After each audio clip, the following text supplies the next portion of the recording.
নমস্কার সকলকে। আজ আমি দুপুরের জন্য রুই মাছ রান্না করে নেব শিম ও আলু দিয়ে। আর এর জন্য আমি প্রথমত মাছগুলোকে ভালোভাবে ধুয়ে হলুদ ও লবণ দিয়ে মেখে নিয়েছি। এখন আমি ভেজে নেব। তেল গরম হয়ে গেছে, এখন মাছগুলোকে দিয়ে দেব। মাছ ভাজা হতে হতে আমি কিছুটা মশলা রেডি করে নেব।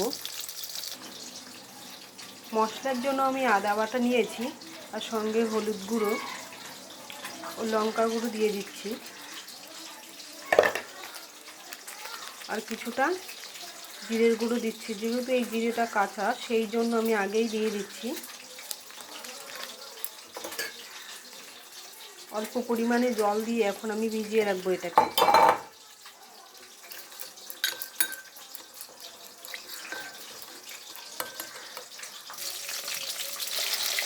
মাছগুলো একদিকে ভাজা হয়ে গেছে, তাই আমি উল্টে দিয়েছি। মাছগুলো ভাজা হয়ে গেছে, এখন তুলে নেব। মাছগুলো নামিয়ে নিয়েছি।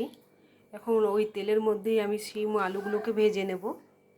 এর জন্য আমি আলুগুলোকে কেটে নিয়েছি, শিমগুলোকেও ভালোভাবে কেটে ধুয়ে নিয়েছি। এখন ভেজে নেব।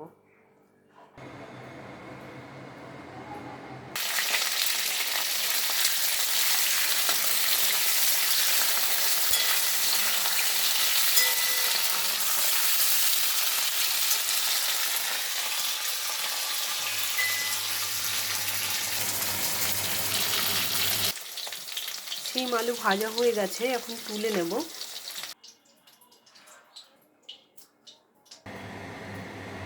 এই তেলের মধ্যেই এখন ফোড়নের জন্য গোটা জিরে দিয়ে দেব, আর সঙ্গে একটা শুকনো লঙ্কা ও তেজপাতা দিয়েছি। এই মশলাটি আমি ভিজিয়ে রেখেছিলাম, এটা এখন দিয়ে দেব।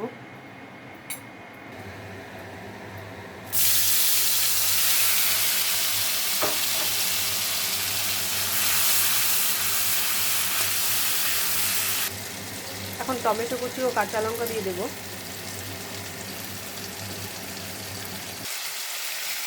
মশলা ভালোভাবে কষিয়ে নেব।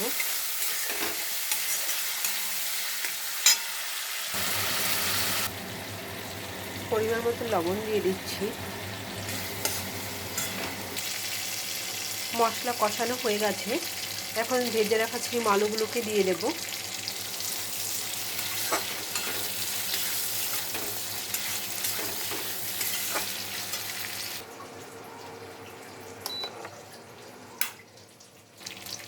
এখন পরিমাণ মতো গরম জল দিয়ে দেব। কিছুক্ষণের জন্য ফুটতে দেব।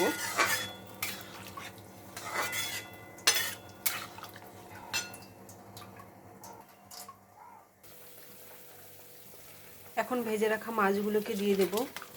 আবারও কিছুক্ষণ ফুটতে দেব।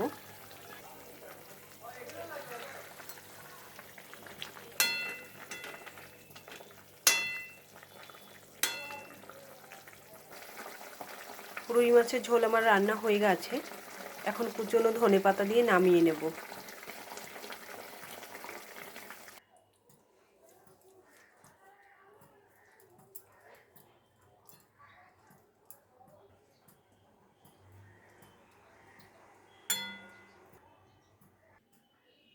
আজকের জন্য ভিডিওটি এই পর্যন্তই। সকলে ভালো থাকবেন, সুস্থ থাকবেন। Tata, bye bye.